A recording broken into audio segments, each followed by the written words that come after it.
Wealth creation की दुनिया में आप सभी का स्वागत है। आप इस चैनल को सूर्या वेल्थ क्रिएशन को आप सब्सक्राइब कर लीजिए और बेल आइकन को हिट कर लीजिए ताकि आपको समय पर नोटिफिकेशन मिल जाए। तो गाइस, हेलो दोस्तों, नमस्कार। स्वागत है हमारे चैनल सूर्या वेल्थ क्रिएशन में। तो आज हम एक ऐसी कंपनी के बारे में बात करेंगे जिसका मार्केट कैप 1,13,000 से ज़्यादा करोड़ से ज़्यादा मार्केट कैप है और करंट मार्केट प्राइस 1381 रुपये। अगर आप इस ट्रेडिंग से, स्टॉक मार्केट से अगर संबंधित व्यक्ति हैं तो आप ये स्टॉक के बारे में अच्छी तरह से पहचान गए होंगे कि ये स्टॉक कौन सा है, जिसका पीई 19.4 है, बुक वैल्यू 703 रुपये की है, डिविडेंड 1.6% का डिविडेंड ये यील्ड है, और आरओसी और आरओई ये बहुत ही बेहतरीन है। आरओसीई है 30.6% और आरओई है 27.2%। फेस वैल्यू इसकी 10 रुपये की है और ये भविष्य में अगर स्प्लिट भी होता है तो आपके शेयर को 10 गुना तक कर सकता है। आगे देखते हैं, ये देखिए इसका एक साल का चार्ट। एक साल का चार्ट अगर हम देखते हैं तो इसके अंदर जो 50 डेज़ का ईएमए है वो 200 डेज़ के ईएमए से काफ़ी ऊपर चल रहा है, यानी ये बुलिश मोमेंटम के अंदर अभी है। फिर अगर इसकी प्रोज देखते हैं तो कंपनी हैज़ रिड्यूस्ड डेट और ऑलमोस्ट डेट फ्री है। इसका जो इसका जो लास्ट 5 साल का जो प्रॉफिट का CAGR है वो 23.9% है, और कंपनी का जो रिटर्न ऑन इक्विटी है वो 3 साल का वो 26.7% है, जो बहुत ही बेहतरीन है। डिविडेंड 26.8% के लगभग ये डिविडेंड पे आउट देती है, और companies working capital requirement has reduce from 89.1 days to 10 days. तो ये इसके प्रोज हैं। और कॉन्स की बात करते हैं तो लास्ट क्वार्टर में इसकी जो होल्डिंग है वो 3.5% के लगभग घटी है, और इसकी जो सेल्स है वो भी लास्ट 5 ईयर्स के अंदर इसकी बहुत ही कम रही है, 7 से 8% के लगभग ये। ठीक है, ये इसके डिसएडवांटेजेस हैं। और देखते हैं इसके प्रॉफिट्स और इसके जो एडवांटेजेस क्या हैं। पहले हम देखते हैं सेल्स। तो सेल्स इसकी कंटिन्यू आप देखिए 10,252 करोड़ रुपए मार्च 2020 के अंदर थी। उसके बाद में 1,700, फिर 4,800, 5,400, क्योंकि उस टाइम ये कोविड के अंदर ये कंपनियां शटडाउन के अंदर में थी। और अभी का जो क्वार्टर है इसके अंदर 12,495 करोड़ की इसने सेल्स की, और एक्सपेंसेस 9,252 करोड़ का। ऑपरेटिंग प्रॉफिट दोनों को माइनस करेंगे तो ऑपरेटिंग प्रॉफिट आ जाएगा 3,242 करोड़ का ऑपरेटिंग प्रॉफिट हुआ है इसके अंदर। ठीक है, ऑपरेटिंग प्रॉफिट मार्जिन की बात करते हैं तो ये 26% हो गया बढ़ के, और उससे पहले क्वार्टर में 17% था, उससे पहले 31%, उससे पहले 23% था। अदर इनकम की बात करते हैं तो 722 करोड़ का अदर इनकम, अदर सोर्सेज से इसका इनकम हुई है, और इंटरेस्ट से इसने 55 करोड़ का इंटरेस्ट इसको मिला है, और डेप्रीशिएशन 1,055 करोड़ का डेप्रीशिएशन हुआ है। प्रॉफिट बिफोर टैक्स, यानी टैक्स लगने से पहले जो प्रॉफिट हुआ है वो 2,854 करोड़ का हुआ है। टैक्स इसने किसी प्रकार का 0% टैक्स पे किया, क्योंकि ये गवर्नमेंट की कंपनी, आपको ध्यान रखना। और नेट प्रॉफिट है ये 2,841 करोड़ का नेट प्रॉफिट हुआ है इस क्वार्टर के अंदर मार्च 2023 में। उससे पहले 1,154 करोड़ का था, उससे 1,200 करोड़ का था, और उससे पहले देखिए 600 करोड़, उससे पहले 3,100 करोड़, और उससे पहले तो मात्र 3 डिजिट के अंदर ये कंपनी अपना नेट प्रॉफिट जनरेट कर रही थी। EPS इसका देखिए 84.97%, बहुत ही बेहतरीन अर्निंग पर शेयर इसका 84.97 है। ठीक है, अब बात करते हैं इसकी profit and loss year two year. 2012 से देखते हैं तो सेल्स 1400 करोड़ की थी, 14,000 करोड़ की थी, फिर 14,328 करोड़ का, फिर 15,000, फिर ये लगभग बढ़ते बढ़ते 20, 21, 22, 24, अब की बार 26,928 करोड़ की इसने सेल्स की, और एक्सपेंसेस भी उसी हिसाब से बढ़े हैं इसके, 20,265 करोड़ के इसके एक्सपेंसेस बढ़े हैं। तो उस हिसाब से ऑपरेटिंग प्रॉफिट देखते हैं तो 6,663 करोड़ का इसका ऑपरेटिंग प्रॉफिट हुआ है। ऑपरेटिंग प्रॉफिट मार्जिन की बात करते हैं तो 25% है, जो कि अभी तक कभी भी ये कंपनी ने जनरेट नहीं किया है। यानी ऑपरेटिंग प्रॉफिट मार्जिन इसका बहुत ही अच्छा है, 25% है, और इंक्रीज़ होता है, कंटिन्यू इंक्रीज़ हुआ है, कि बहुत ही बेहतरीन पॉजिटिव पॉइंट इसका अंदर दिखाई देता है। अदर इनकम से देते हैं 1672 करोड़ की अदर इनकम से इसकी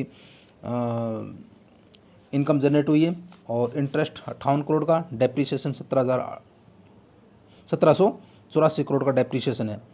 तो ईयर ऑन ईयर अगर प्रॉफिट देखते हैं तो प्रॉफिट इसका टोटल प्रॉफिट है 5811 करोड़ का, और ईपीएस पूरे साल का अगर ईपीएस देखते हैं तो 173 रुपये इसका ईपीएस है, जो कि बहुत ही बेहतरीन है। आगे देखते हैं डिविडेंड पे आउट 23% का लगभग है। अब देखते हैं इसका चिट्ठा। सेल्स है वो पिछले 10 साल की अगर सेल्स देखते हैं, कंपाउंडेड सेल्स ग्रोथ, तो सेल्स ग्रोथ इसकी 10 साल के अंदर 7% है। ये एक छोटा सा पॉइंट नेगेटिव पॉइंट था, लेकिन इस नेगेटिव पॉइंट को अभी गवर्नमेंट की कंपनी है तो ये पॉजिटिव में इस पॉइंट को पॉजिटिव पॉइंट में बदलने जा रही है, और क्या करने वाली है हम आगे देखेंगे। 5 साल के अंदर 8% है, 3 साल में 8% है, और ट्रेलिंग 12 मंथ्स में भी अगर देखते हैं तो 9% इसकी सेल्स ग्रोथ हुई है। प्रॉफिट देखते हैं तो 7 साल के अंदर 7% था, फिर 24%, 28%, और अभी इस साल इसका 14% के लगभग कंपाउंडेड प्रॉफिट ग्रोथ हुआ है। लेकिन उसी हिसाब से अगर स्टॉक का CAGR देखेंगे तो गाइस देख लीजिए, 5 साल के अंदर 27%, 3 साल के अंदर 73%, और 1 साल के अंदर भी 74% CAGR के हिसाब से ये कंपनी बढ़ रही है। तो आप देख लीजिए, अगर 74% CAGR मात्र अगर 10 साल अगर आप इसके अंदर इन्वेस्टेड रहते हैं 20-50 हज़ार रुपये अगर लगा के, तो ये कंपनी आपको 10 साल के अंदर ही करोड़पति बना देगी, इस हिसाब से मात्र 1 लाख रुपये से भी। बिल्कुल आप कैलकुलेट करके देख सकते हैं, आप CAGR कैलकुलेटर से इसको देख सकते हैं, SIP के हिसाब से भी देख सकते हैं, और लमसम के हिसाब से भी देख सकते हैं। इसका आपको मात्र 10 साल के अंदर ये 74% CAGR के हिसाब से आपको करोड़पति बना सकती है, मात्र लाख रुपये से। ठीक है, रिटर्न ऑन इक्विटी देखते हैं तो कंटिन्यू इसका रिटर्न ऑन इक्विटी बढ़ता जा रहा है। 10 साल का देखें 22% है, 5 साल का 25% है, 3 साल का 27%, और लास्ट साल का अगर देखते हैं 27% इसका रिटर्न ऑन इक्विटी है। बैलेंस शीट अगर हम अभी देखते हैं तो शेयर कैपिटल इसकी 334 करोड़ की है, पहले अभी 334 करोड़ की कंटिन्यू दिखाई दे रही है, उससे पहले 482 करोड़ की भी थी। रिजर्व इसकी कंपनी के बहुत ही बेहतरीन है, 23,172 करोड़ के लिए इसके रिजर्व्स पड़े हैं, और बोरोइंग्स मात्र 2 करोड़ की है, कुछ भी नहीं है। ठीक है, पहले तो कंपनी के 4,000, 5,000, 6,000 करोड़ के लगभग इसकी बोरोइंग्स थी। अगर ये कंपनी अगर अपने काम को आगे बढ़ाने के लिए अगर बोरोइंग्स लेती है तो भी कोई बड़ी बात नहीं है, ये अपने बिजनेस को बढ़ाने के लिए सभी अपने बोरोइंग्स लेते हैं, और इस कंपनी के पास में रिजर्व्स ही इतने पड़े हैं कि बोरोइंग्स लेने की ज़रूरत नहीं है। अगर बाय द वे लेने की ज़रूरत भी पड़े तो ये PSU कंपनी है, गवर्नमेंट की कंपनी है, और हम कह सकते हैं कि ये एक प्रकार से मोनोपोली कंपनी है इंडिया के अंदर। ठीक है, अपने सेक्टर की। फिर हम देखते हैं इसके लायबिलिटीज 67,117 करोड़ की। कैश फ्लो देखते हैं तो कैश फ्लो भी फ्रॉम ऑपरेटिंग एक्टिविटी है 8,836 करोड़ की, और इन्वेस्टिंग एक्टिविटीज़ माइनस में 5,734 करोड़ का, तो ये हम इसको अवॉइड करेंगे अब थोड़ा सा। डेटर्स डे है, डेटर्स डे आपको कंटिन्यू बढ़ते जा रहे हैं, कम होते जा रहे हैं, यानी ये एक पॉजिटिव पॉइंट है। 64 दिन, पहले 69 डेज थे, अब 64 डेज हो गए। इन्वेंट्री डेज भी घटते हुए जा रहे हैं, और डेज पेबल तो यानी 113 डेज हो गए। कैश कन्वेंशन साइकिल 389 दिन की हो गई है, और वर्किंग कैपिटल 10 करोड़। ROC देखिए, ROC ये ज़्यादा पैरामीटर्स हम यहाँ से चेक नहीं करते हैं, लेकिन ROC को हम बहुत ही एक इम्पोर्टेंट पैरामीटर मानते हैं हमारे इसके स्टॉक वेल्थ क्रिएशन के अंदर। पहले 28% का, 25%, 20%, 30%, 23%, 29, 27, 29, 24, 26, 30, 31, अभी तक की बेहतरीन सबसे ऊंची जो CAGR है, यानी कंटिन्यू इसका ROC है वो बढ़ता जा रहा है, और CAGR भी बढ़ती जा रही है, ऐसी कोई बात नहीं है। पीछे देखेंगे तो CAGR भी कंटिन्यू इसकी बढ़ती जा रही है, स्टॉक की CAGR। ठीक है, तो रिटर्न ऑन कैपिटल एम्प्लॉयड, यानी जो पैसा कंपनी ने लगा रखा है, मान लो लगाती है या इसने इन्वेस्ट कर रखा है बिजनेस के अंदर, तो ये कंपनी आपको उस पैसे से 31% पैसा जनरेट करके यानी प्रॉफिट जनरेट करके दे रही है। सेल्स कम है लेकिन उस पैसे से वो प्रॉफिट बहुत ही बेहतरीन निकाल के देख रही है।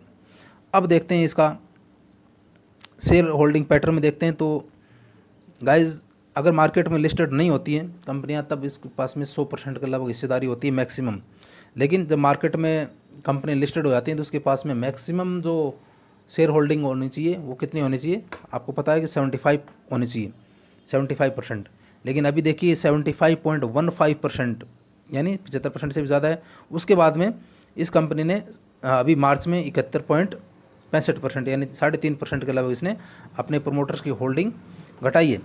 लेकिन इससे कोई फ़र्क नहीं पड़ेगा। ये कंपनी आपको जो माल ज़्यादातर उठाया है वो किन्होंने उठाया है, FIIs और DIIs ने माल उठाया है। और पब्लिक की होल्डिंग मात्र 5.34% है कंटिन्यू इसकी होल्डिंग। अब जाके थोड़ा सा माल इन्होंने रिटेलर्स ने उठाया है। तो कंपनी गाइस ये कंपनी आपको पता होना चाहिए किस फील्ड के अंदर काम करती है। ये हिंदुस्तान एरोनॉटिक्स लिमिटेड जो गवर्नमेंट की हिंदुस्तान सरकार की सबसे बड़ी डिफेंस से संबंधित ये कंपनी है। और आपको जानकर ये हैरानी होगी कि हमारा जो डिफेंस के अंदर जो पैसा लग रहा है वो बहुत ही कम है। और जहाँ पर चाइना 225 बिलियन के लगभग अपना डिफेंस सेक्टर का वो बजट है, उसी हिसाब से इंडिया का बहुत ही कम है, 75 बिलियन के लगभग, मात्र 75 बिलियन के, यानी 1/4 के लगभग ही या 1/3 के लगभग ये कंपनी हमारे हिंदुस्तान का जो डिफेंस सेक्टर है। लेकिन कंपनी अभी मेड इन इंडिया के तहत आपको देखने को मिलेगा कि बहुत सारे जो डिफेंस सेक्टर है उसके अंदर आत्मनिर्भर बनने जा रही है। तो इन्हीं कंपनियों को हिंदुस्तान एरोनॉटिक्स लिमिटेड, इसी कंपनी को डिफेंस सेक्टर से संबंधित कोई भी इक्विपमेंट्स बनाने हैं या फिर कोई चीज़ें डेवलप करनी है तो इन्हीं कंपनियों के पास में सबसे पहले ऑर्डर जाएगा, इसी हिंदुस्तान एरोनॉटिक्स लिमिटेड इसके अंदर। यानी प्लेन बनाने वाली ये कंपनी एक प्रकार से डिफेंस से ये मिसाइलें वगैरह वगैरह बनानी है तो इसी कंपनी के पास में सबसे पहले ये ऑर्डर्स जाएंगे और इस कंपनी को भविष्य में आपको फ़ायदा होता दिखाई देगा। बिल्कुल अभी ये 3335 रुपये का आज भी 3% 3.5% ये अपने मार्केट नीचे है, लेकिन ये कंपनी आपको ऊपर की तरफ भागते हुए दिखाई दे रही है। और तुरंत आप कुछ भी सालों में 2 से 3 साल में देख लेना ये आपको 10,000 रुपये पर शेयर पार करते हुए दिखाई देगी। आप बिल्कुल ध्यान दीजिए, अभी से मैं ये बात कर रहा हूँ क्योंकि जिस प्रकार से कंपनी के फंडामेंटल्स हमने चेक किए और जिस प्रकार से कंपनी के फंडामेंटल्स के एनालिसिस करके हमने देखा है तो ये कंपनी आपको भविष्य में बहुत बड़ा वेल्थ क्रिएट करके देगी। ठीक है इस तो अगर आपको इस चैनल के माध्यम से थोड़ा बहुत भी कुछ समझ में आता है, आप लर्निंग पर्पज़ के हिसाब से इसमें इन्वेस्ट कीजिए और हमारे चैनल सूर्या वेल्थ क्रिएशन को शेयर एंड सब्सक्राइब कर लीजिए ताकि आने वाले जो भी वीडियो आपको टाइम पर मिलते रहे। ठीक है तो एक शेयर तो ज़रूर बनता है आपका और आपकी मोटिवेशन से हम आगे बढ़ते रहेंगे। जय हिंद, जय भारत।